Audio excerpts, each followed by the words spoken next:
Comme chaque samedi soir, je suis ravie de vous retrouver pour un nouveau numéro de 20h, le rattrapage. Mon invité ce soir est chevalier dans l'ordre des arts et des lettres pour son parcours consacré au cirque. Il préside le Centre national des arts du cirque. Avec lui, il sera évidemment question de culture, la culture toujours à l'arrêt et au cœur de l'actualité cette semaine. Bonsoir Frédéric Durnerin, merci d'avoir accepté notre invitation. Je vous en prie, installez-vous. Alors pour commencer, je vous propose un bref retour en arrière. Nous sommes le 29 février 2020. Olivier Véran, fraîchement élu ministre de la Santé, annonce plusieurs mesures pour lutter contre l'épidémie de Covid-19. Parmi elles, l'annulation des rassemblements de plus de 5000 personnes dans des lieux clos. Suivront le lendemain la fermeture des cinémas et des salles de spectacle dans les premiers départements touchés. Nous sommes un an après, Frédéric Durnerin, entre le confinement, le déconfinement, le reconfinement, l'entrée en vigueur du couvre-feu. Cela fait au total, quand on additionne, 150 jours sans musée, théâtre, cinéma, spectacle. Comment est-ce que vous tenez le coup ? C'est un drôle d'anniversaire, c'est un anniversaire un peu singulier. On a eu cette petite fenêtre de tir cet été, puisque la Nouvelle-Aquitaine était en zone verte, et nous avons pu cheminer, nous faufiler dans cette série de mesures très contraignantes. Donc on a repris, nous, c'est les spectacles, les artistes, les compagnies, on a repris un peu le sens du rassemblement, du lien cet été, notamment dans l'espace public en plein air. Pour après que cette histoire se referme assez vite finalement, c'était à la mi-octobre, j'en ai un souvenir très vif. Un an après, c'est compliqué, c'est un anniversaire, je l'ai dit, singulier qui... quand je dis c'est compliqué, c'est pas compliqué uniquement pour la culture. La culture est inscrite dans la cité, dans la vie, et donc d'autres secteurs souffrent, sont impactés terriblement. Je pense à la restauration. En tout cas, pour les gens, les compagnies qui ont fait profession de créer du lien, de créer des œuvres et d'aller à la rencontre des gens, je pense que c'est particulièrement difficile en ce moment, notamment au moment concomitamment où les beaux jours commencent à nous faire un clin d'œil, nous invitent en fait à ressortir. Vous avez envie d'y aller, mais... Mais bien sûr, et c'est pas une envie immature, c'est pas une envie folle, c'est pas une envie de nous affranchir comme ça, comme des saltimbanques qui ne respecteraient pas les règles des protocoles sanitaires, pas du tout. C'est simplement un désir fort de faire partie, de redonner en fait un sens au rassemblement, à la question de la vie sociale dans la cité. Alors cette semaine, vous vous êtes mobilisés, vous, les acteurs du monde de la culture, une mobilisation nationale. Marre des foules dans les supermarchés, on veut du public dans les salles de spectacle. Pouvait-on lire justement sur cette pancarte que nous avons trouvée à Bayonne. Est-ce que c'est encore nécessaire de descendre dans la rue aujourd'hui ? Je pense plus que jamais. Après, je pense que l'adhésion populaire au mouvement des artistes et des lieux culturels, elle est réelle. Elle ne se manifeste pas forcément par un nombre important de milliers de personnes qui viendraient comme ça, dans un seul élan, supporter la culture. Mais avons-nous vu des centaines de milliers de personnes devant les stades de rugby parce qu'il n'y a plus de rassemblement sportif? Non, l'adhésion populaire, elle prend des chemins différents. Et pour rappeler quand même à la puissance publique, et de façon très, très, très, très mature, très adulte, qu'il est temps en fait de reprendre un peu la main sur quelque chose que nous subissons en tentant de trouver, d'adopter des stratégies qui nous permettent en fait de retravailler, qui nous permettent finalement aux artistes et aux lieux de refaire tout simplement leur travail, qui est un travail de rassemblement, de lien, qui est un travail un petit peu en marge des autres. On aura le temps de l'évoquer plus en longueur dans cette émission. Alors avant d'aller plus loin, justement, arrêtons-nous un instant sur cette mobilisation nationale avec ce premier reportage tourné à Pau. Le monde de la culture, une nouvelle fois dans la rue, un peu partout en France aujourd'hui, comme ici à Pau, devant l'hôtel de ville, où s'est réunie une cinquantaine de personnes ce matin, venues témoigner d'une détresse de plus en plus réelle et d'une profonde inquiétude quant à l'avenir. Il n'y a aucune perspective et l'année blanche qui garantit les droits des intermittents devrait s'achever cet été. On a eu une année blanche, mais là, en fait, nos droits s'arrêtent au 31 août.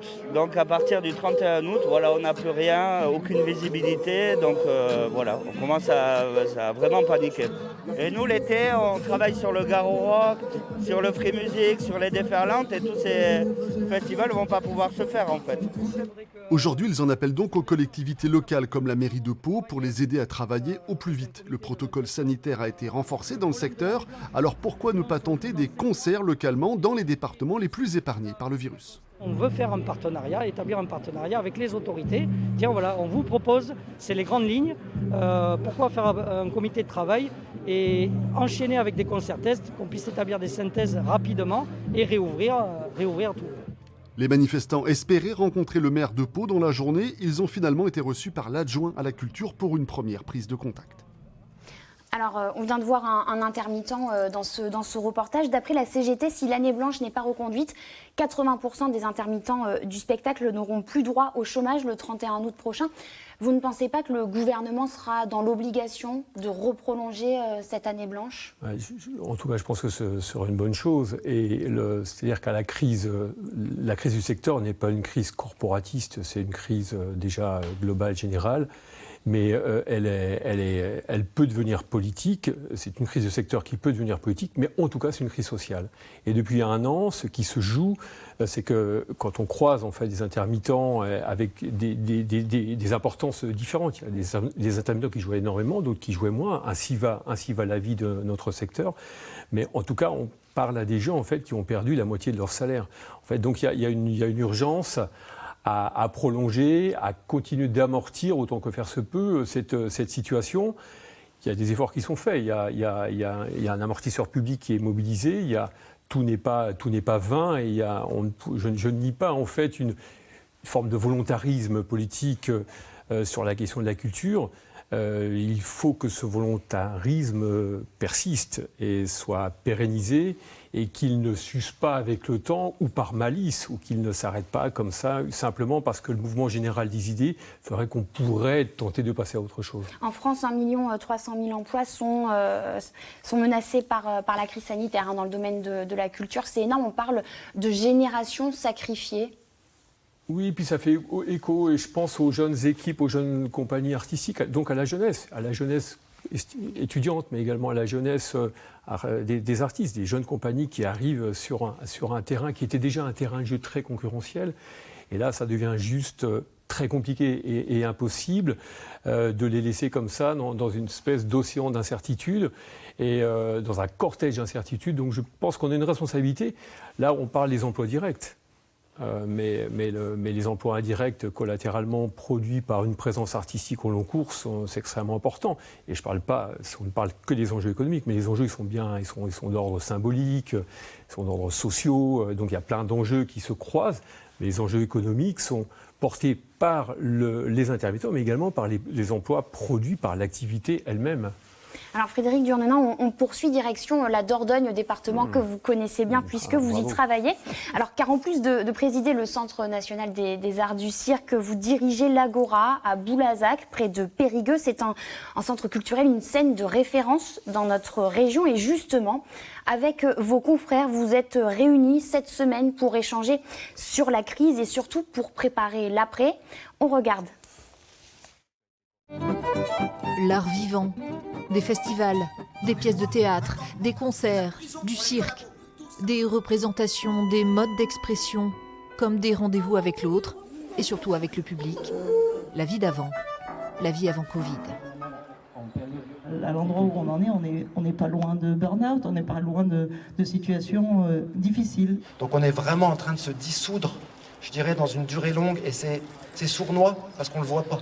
Moi, ce que je crains aussi, c'est que le retour des publics ne se fasse pas aussi simplement qu'on l'espérerait, quoi. C'est déjà la deuxième fois que ces acteurs culturels de la Dordogne se rassemblent, avec une envie irrépressible de parler, d'échanger sur leur quotidien. Il est essentiel qu'on puisse rebondir la saison prochaine. S'il n'y a pas cet élément-là, autant pour le public que pour les artistes, on n'existe plus. Alors que partout en France, des mobilisations ont lieu pour protester contre ce confinement culturel qui dure, en Dordogne, on veut surtout soutenir le tissu associatif, essentiel, particulièrement en milieu rural. C'est-à-dire que les structures culturelles telles que l'agence, les grosses structures culturelles ont des espaces d'expression. Mais c'est vrai que le secteur associatif, qui est quand même aussi à l'œuvre de manière intense, c'est quand même le grand oublié. Des artistes au chômage, sans avenir à moyen terme. La profession réclame désormais les moyens d'exercer. Le gouvernement a annoncé lancer des concerts expérimentaux en mars à Paris et Marseille afin de tester un nouveau protocole sanitaire. Alors des concerts expérimentaux en mars, mais vous dites qu'il faudrait aller encore plus loin, prendre exemple sur nos voisins européens. Oui, je pense qu'on a démontré quand cela était possible qu'on pouvait accueillir des spectateurs avec des demi-jauges dans les salles de spectacle et jusqu'à preuve du contraire, il n'y a pas eu de cluster, enfin de lancement d'épidémie dans les lieux, dans les festivals. Donc je pense qu'il faut faire confiance, je pense qu'il faut rétablir la relation, là je le dis sérieusement, rétablir une relation de confiance en fait entre le secteur et l'autorité publique. Je ne dis pas qu'elle a failli, mais en tout cas le moment est venu, je pense, de se dire collectivement qu'il est temps, mais peut-être également pour d'autres secteurs, de permettre à la vie, dans des conditions strictes, de repartir.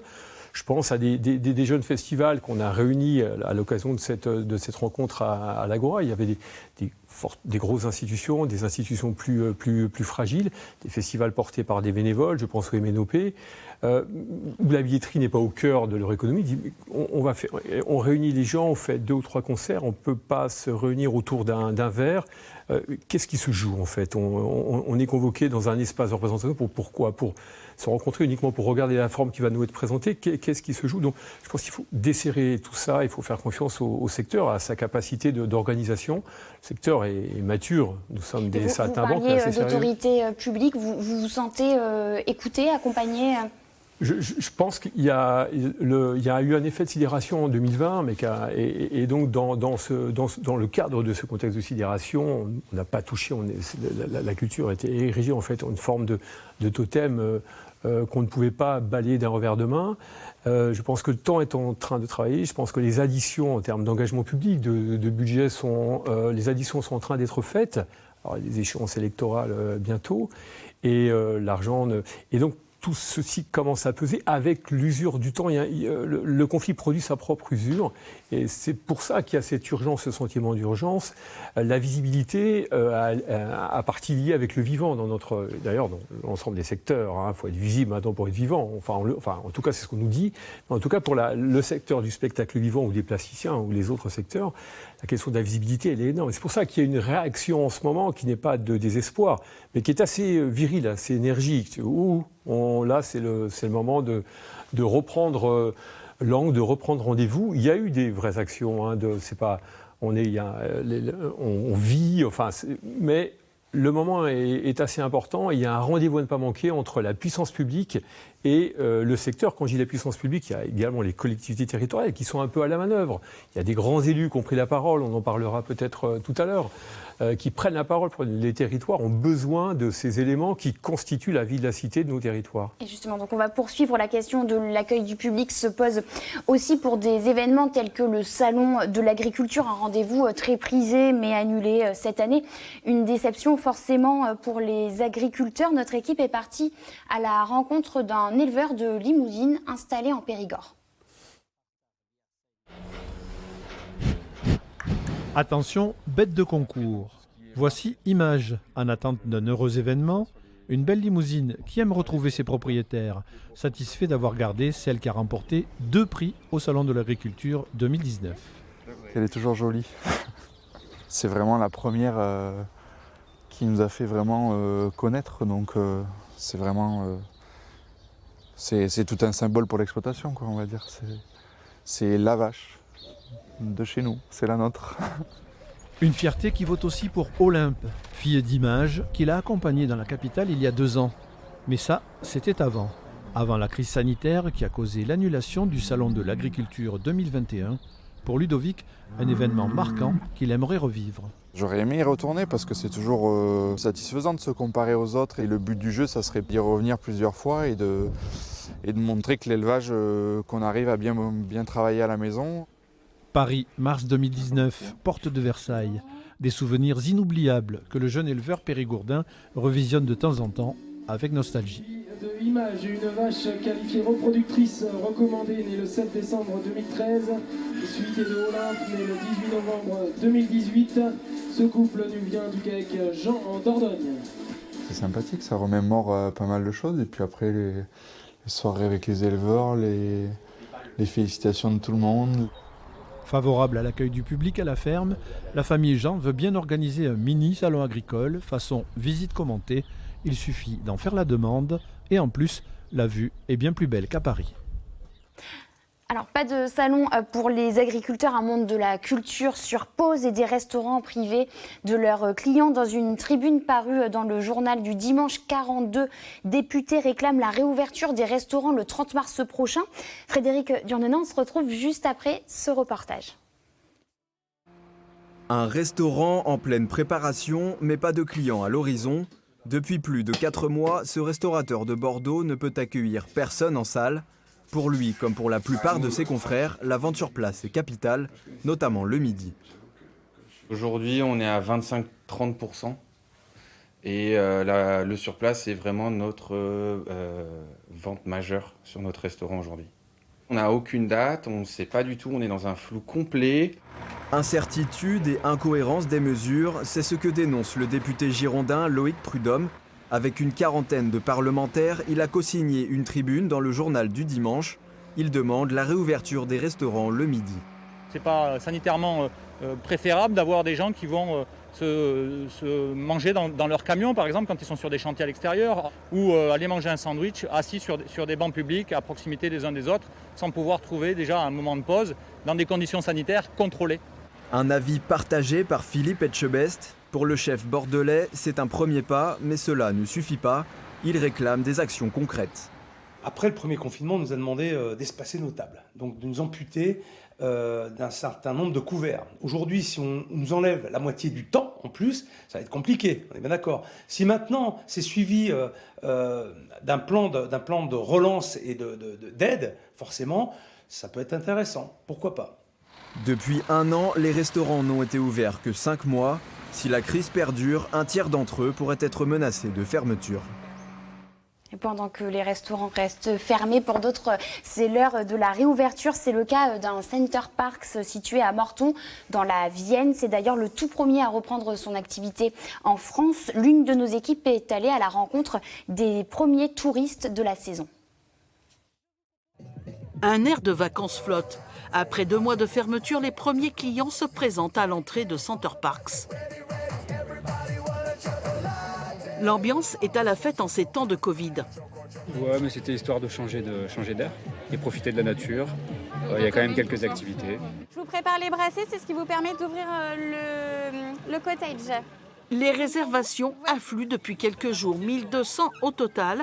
Anaïs, chargée d'accueillir les clients, attendait cette réouverture avec impatience. On est surexcités d'accueillir nos clients. Ça fait un certain temps qu'on prépare cette réouverture au mieux pour que ça se passe le mieux possible pour tous nos clients avec cette période en plus un peu compliquée. Ingrid Fournier arrive de la Baule avec ses filles. Elle a décidé de venir se ressourcer. On est chouchouté, on est pris en charge, tout est prêt, les lits sont faits. Donc tout ce qui fait le quotidien, on en est un petit peu débarrassé.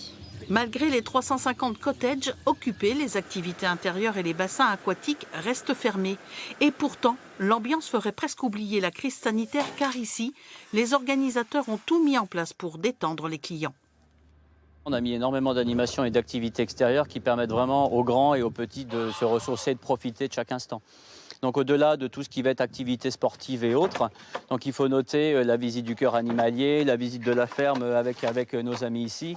Vous avez les fermes pour les petits aussi qui permettent vraiment de se rapprocher de l'ensemble de différents animaux. À Center Parcs, on ne veut pas parler de pertes financières mais plutôt de l'avenir avec la saison 2021 qui vient enfin de commencer. Ça vous fait réagir, cette réouverture ? Je vois des sourires, il y a des sourires, les gens qui accueillent, donc est parfait si les poids lourds du secteur du tourisme créent un sillage dans lequel le spectacle vivant et la scène publique pourrait s'engouffrer. Évidemment que ça pose la question de ce qui est essentiel ou pas, et de poids, de mesure. Voilà, et de qui détermine en fait, qui fait ce tri ou qui met en miroir des choses qui seraient importantes et d'autres qui le seraient moins. Moi, je n'oppose pas, je dis voilà, j'ai vu des vrais sourires, et donc, parce que c'est également une forme de vie de tourisme, j'espère que dans ce sillage-là, on va pouvoir s'engouffrer. Le porte-parole du gouvernement, Gabriel Attal, a annoncé le bout du tunnel pour la mi-avril, probablement. Vous y croyez, vous vous accrochez à cette date qui a été annoncée ? Alors moi, j'aime bien le printemps, donc c'est 1 mois après le printemps.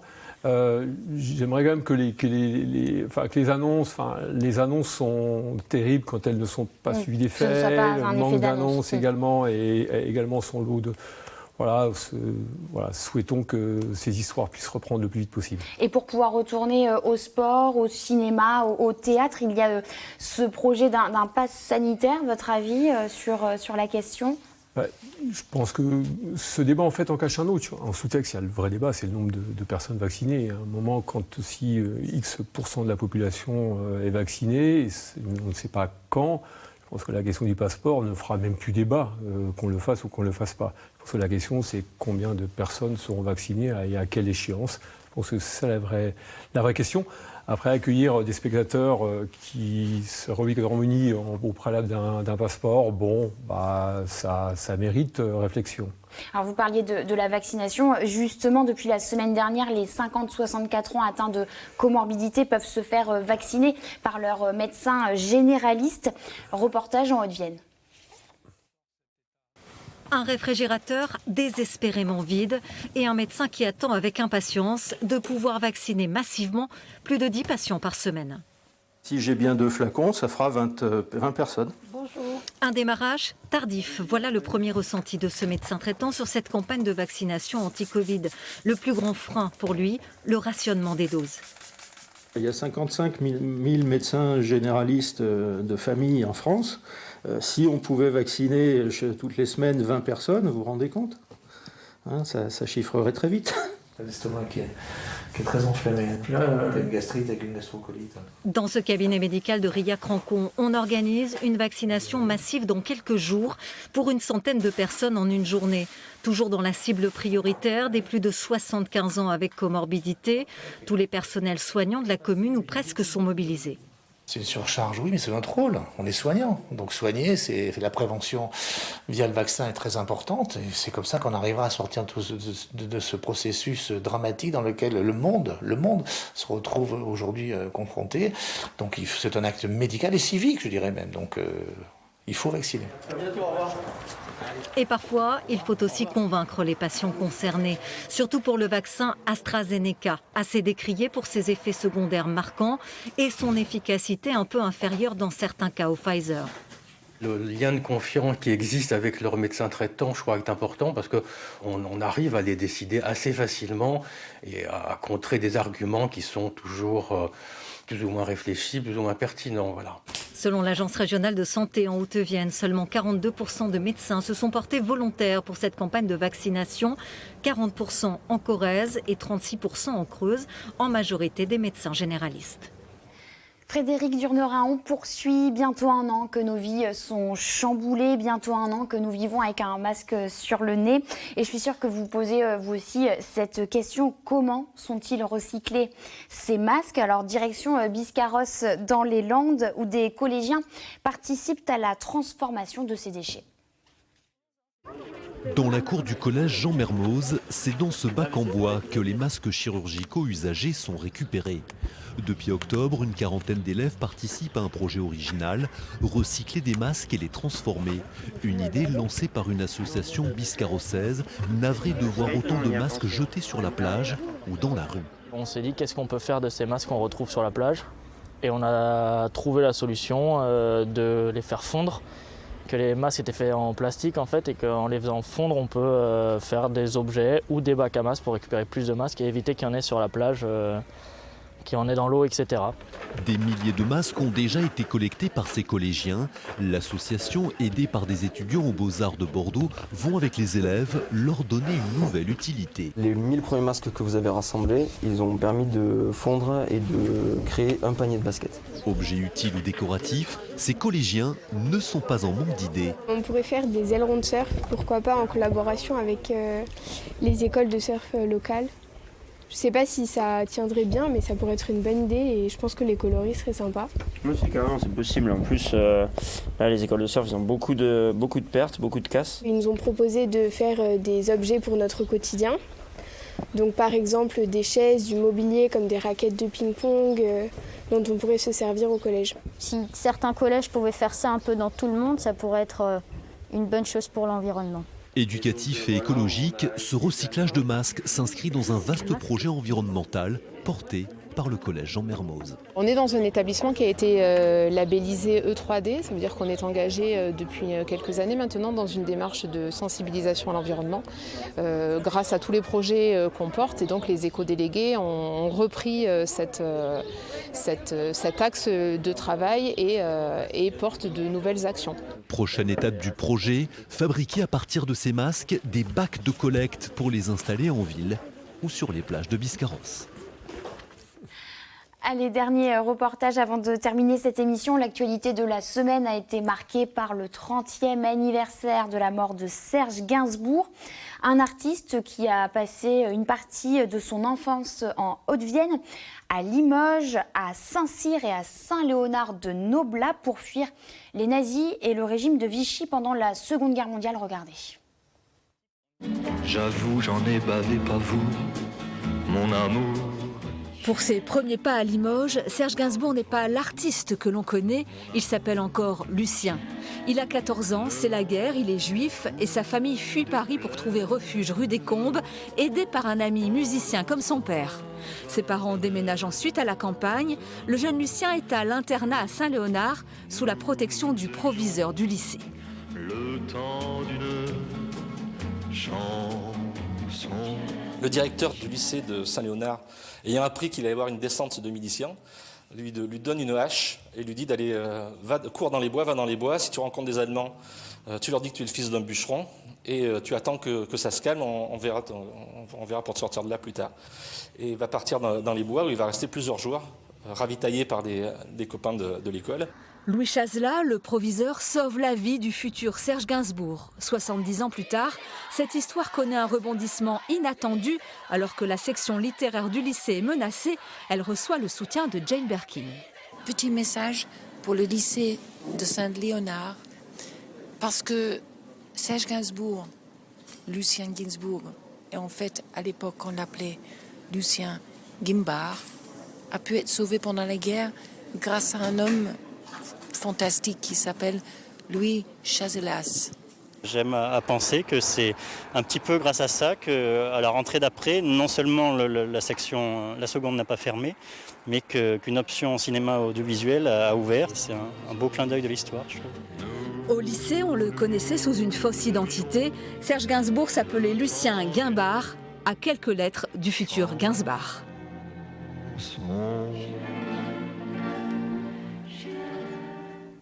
Frédéric Durnerin, vous avez plusieurs casquettes, vous, dans l'univers du cirque. Comment se porte l'art du cirque en ce moment, avec cette crise sanitaire ? Le cirque est un art du contact, du toucher. Je pense aux portées acrobatiques. Il y a des très grands spectacles collectifs qui accueillent 15 porteurs et leurs voltigeurs. Donc c'est un art du lien, du soutien et donc du toucher. Et évidemment, le cirque est touché de plein fouet par cette histoire. En même temps, il y a beaucoup de collectifs, je l'ai dit, dans les collectifs, quand un des membres, en fait, courbe un peu les chines, le deuxième prend la place ou le soutien, et donc finalement ça avance. Très sérieusement, le cirque a rallié les foules, les cœurs. Le cirque contemporain est un art qui est un art assez plébiscité par le pays, par les Français, qui est un art qui s'exporte, un art quasiment sans parole. Donc il prend la lumière au Japon. Je pense à Raphaël Boitel, je la cite parce qu'elle joue souvent à Bordeaux, mais également était sur la scène de la Mecca et associée également à l'Agora. Donc c'est un art en pleine effervescence, vif et populaire, mais comme les autres et comme les arts du corps, du geste, il subit peut-être plus que les autres en fait ce qui nous arrive en ce moment. Et donc j'imagine que vous avez hâte de retrouver les spectateurs. Merci Frédéric Durnerin de nous avoir accompagnés ce soir. Alors je le rappelle, vous êtes président du Centre national des arts du cirque et vous dirigez l'Agora à Boulazac, centre culturel de référence aussi dans le milieu du cirque particulièrement. Merci d'avoir accepté notre invitation. Et merci à vous de nous avoir suivis. On se retrouve la semaine prochaine pour un nouveau débrief de l'actualité de la semaine en Nouvelle-Aquitaine. Passez une très belle soirée sur Noah.